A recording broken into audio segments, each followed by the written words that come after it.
Hi guys, EBPMAN here with tablets for me. And I wanted to share with you what my initial impressions are of using the re-release version of the LG Urbane 2. Now, some of you may recall, if you've been following the LG product line and subscribed to the channel, that several months ago, last year, LG released the LG Urbane 2 LTE. This is the first Android Wear-based cellular-capable smartwatch. Other watches that compete in the market would be the Samsung Gear S and now the S2. And this watch was released last year. And it lasted maybe a couple weeks on the market, and I did some videos around some of the defects that I perceive were the defects, and then also what LG was calling the defect. And we differed in our opinions, but this is now the newest version, and I wanted to share with you what I've seen over the last couple days using the watch, and things that you should consider if you're looking to purchase this watch. So let's check out some of the things that I noticed. So the first thing I just wanted to highlight is, from physical attributes, the watch seems to be identical, seems to be exactly the same as the previous watch. So you're going to find that the bands themselves are rubberized bands. They are not removable bands, so you can see how they look. They have a rugged sport look to it, and the watch itself is it's a rugged watch, but it's a very good looking watch. The bands are fixed, as I mentioned, but they also are fixed for another reason. They actually contain the antennas that are used for picking up the cellular connection. So that's one thing. It does have GPS capability, standalone GPS. It does also have a barometer, microphones on the bottom. There's a microphone on the bottom, and then you have the speaker here. From an overall quality perspective, I can tell you that using it as a standalone phone, it is a little tingy. So it doesn't have like that clarity of bass and any kind of range from a mids and a high. But it's okay, right? It's okay in that experience. The screen itself, I really can't say that what they solved, because they did claim that there was a problem with the screen. And as I look at the documentation, it's really hard to find documentation. Matter of fact, the last couple of days I've been going to LG's site. I even called LG for support, and they're just clueless when it comes to the watch itself on the phone. And when you went to their website, the Urbane wasn't even listed, and I'm talking about the day after it was released. It wasn't until today that I've seen the LG Urbane show up, and they've brought back the page, but it has comments from last year. The documentation that's out there is very sparse. I can't find, I just found a user guide, but I can't find any videos, I can't find any information. And the same thing was true with AT&T and Verizon. I'd say Verizon was probably a little bit better. They actually got documentation out there. So as far as the specs go, I think that everything is exactly the same as I covered on my unboxing. I don't think anything has changed. Now, let's talk about some of the things that they fixed, right? Because there were several things that I found were disappointing. First of all, the Bluetooth headset capabilities. Can you use this watch with a headset for just making phone calls? And now the answer to that is absolutely yes. You can now use this watch with a Bluetooth headset to take calls, and to also listen to music. That was a defect that existed in the previous version, and it was one of the major reasons why I took the watch back, frankly. Now, the other thing that they have going on is I had several data connection issues, so I just wanted to bring the watch closer. So you'll notice right here, there's typically a broken cloud or some type of symbol on the top. I do not have this paired with my phone. This watch is in no way, shape, or form paired with the phone. It's paired with the tablet. That tablet is currently off. So I'm not getting the broken data symbol. And if you look at Google's material, and I know I'm going to get a lot of comments on this, it's typically communicating that you are connected and syncing to the device via the web. I can tell you that yes, that is true, but I've also been able to determine with this watch, or the previous version, that when I don't have data connectivity, when there's no data capabilities at all, I get that broken cloud too. So I've been seeing that happen as well. So I think, in my experience, and you guys will have your own opinion, that it serves two purposes. So now I find that, if I were to go to like a Google Now capabilities, and let me just go to that for a second. Let me move it off camera. I don't want to get all my contacts to show up. So when you look at this part right here, and let's make sure we can get that in camera, that Speak Now functionality, again, this is completely cellular. Previously, I would not be able to do this with the old phone because it would, or the old watch, because it would just cease to work, and it's going to try to recognize everything I said. So that's the first thing, or the two things. So now you have the Bluetooth headset works. You can listen to music if you have stored music, and you can also, the data connectivity issues that I saw in the past have been solved. Now let's talk about things. Another thing that works. Google Maps now works, but Google Maps does not work in the context where it gives you the ability to actually navigate somewhere. If you want to see where you are, you can bring up Google Maps. You can actually inquire and ask it, for the nearest Starbucks. You can do things, but it will not navigate. It's just going to show you where the address is, and it'll give you the instructions, but that's about it. And again, this is completely disconnected from a phone or any device. Now, a couple of things for those of you that may be considering this, some helpful tips.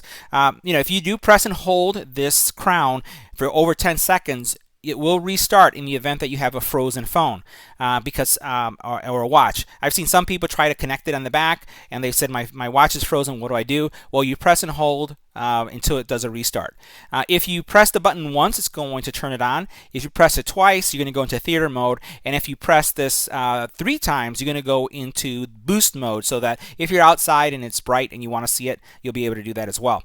The last one I would say is if you turn on the phone and then you press it for a couple seconds, you'll get into the app list. So that's going to work. All right. Now, let's continue talking about apps, standalone apps. Can you use this for streaming? The answer is no. You cannot use this for independent streaming as you can, and I've shown this in other videos with the Gear S, where you can actually use Milk Music to stream standalone. Doesn't work. Can you stream from your phone? The answer is yes, if you have connected. Can you download music from your phone to the watch? The answer is yes, and if you have stored music, you can play it.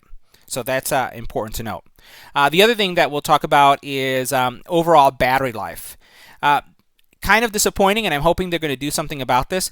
But first of all, I was not able to survive more than a day and a half with this. It was more like 1 day, 1.2 days, as opposed to 1.5. And that's because the battery doesn't really last that long. So today, let me see where I'm at. So I'm going to just bring this down right here. You'll notice that I have 50% battery, but there's a couple things that I did in order to get this kind of battery life and to be at this time. And my watch was disconnected yesterday at 11 o'clock at night. And now it's 7 o'clock, and it hasn't had a charge yet, and I have 50% battery. And you may be saying, wow, that's good battery. Well, I have not been using this for phone calls. I haven't been taking text messages. I've been just using it as a watch. I've also had the cell off, so I have had it in airplane mode because I wanted to see how well the watch performed. So that's the activity that I have 50% left, and I probably can make it till maybe 11 o'clock tomorrow, but then the watch is going to need a charge. So now that's with the watch in airplane mode.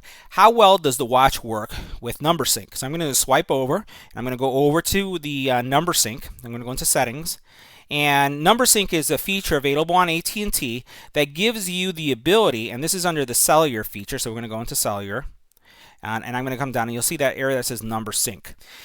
Number sync is great. It works really cool. And what number sync allows you to do is so that you can receive a phone call on your primary number, and then this watch will answer. If you make a call from this watch, the number on the watch, or the number that the person sees in the caller ID, is the primary number. So literally, you're synchronizing your devices to one number. The problem with it is that it's a huge battery hog. So what I've noticed is that when I have number sync on, I won't even make it till 6 p.m. like without having a charge. That's really bad. And if I disable number sync, so there's an option in the menu, and let me see if I can get back to that. If I go back to that menu, there's an option here, and so synchronization is enabled, but what I'm referring to is that I've disabled it. I have not unsubscribed from it. I'm just disabling it. If you disable it, what's really disappointing is that when you disable number sync, it still uses up an enormous amount of battery. So my other test was I want to turn off number sync because you can turn it on and off through this menu, and I want to see what happens. Well, 40% plus of the battery usage was number sync. So the only way to stop that consumption of number sync is to unpair it to the number sync function. So you go in, and it's not disabling, it's removing it. And when you remove it, that's only when I've seen that the battery life has improved and you get a decent battery life. So overall, again, you're not really going to see a lot of performance or battery sustainability with this watch because of the number sync. One other thing, I did get a lot of questions. This is going to be the last thing I'll cover, so I apologize for the long video. The one thing that also I get a lot of questions on, can I use this for running?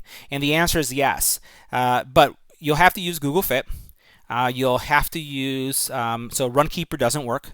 Runtastic I've tested and it hasn't worked.